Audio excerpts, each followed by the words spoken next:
Ramani is a Russia foreign policy expert at Oxford University. He joins us now from Oxford in the UK. Thank you so much, sir, for joining us on the program.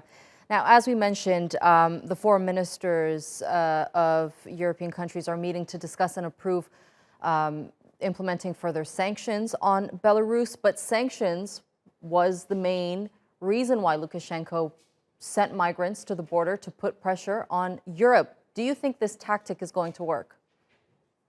Well, I think that the sanctions are probably not going to do very much to deter Belarus's conduct. I think if anybody can deter Belarus from weaponizing this crisis and pushing migrants into Europe, it is Russia. And already Russia has been trying to frame itself as something of a voice of restraint. For example, when Lukashenko wanted to cut off the movement of Russian gas into Europe, Vladimir Putin said that that would be a breach of their contract with Russia and that he was acting in a fit of rage.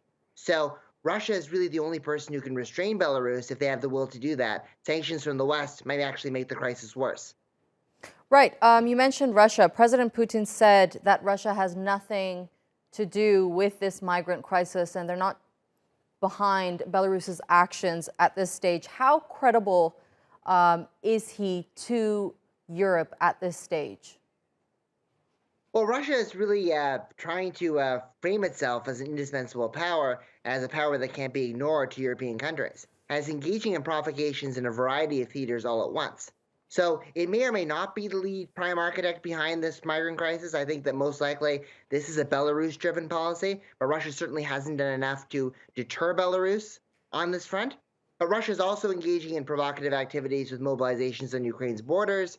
It's stoking tensions in the Western Balkans, particularly between Serbia and Albania and Bosnia right now. So it's trying to pressure European countries from multiple pressure points in the hopes of being engaged, being recognized, and being respected. That's kind of what it's looking for. And this is part of that broader approach to its European security. So you definitely do think Russia is helping, at least in an indirect way here?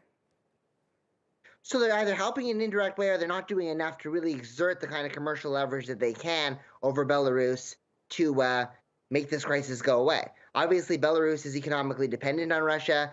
The illegal arms sales and gas transfers were what kept the Belarusian economy afloat during the early 2000s. Belarus is a member of the Eurasian Economic Union, under sanctions from the West. There's a lot of cards that Russia could play.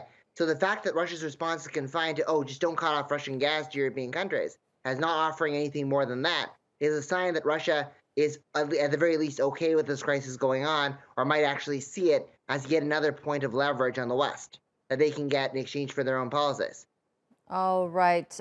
Russia foreign policy expert Samuel Ramani, thank you so much for that insight. It was a pleasure having you here on the NewsHour.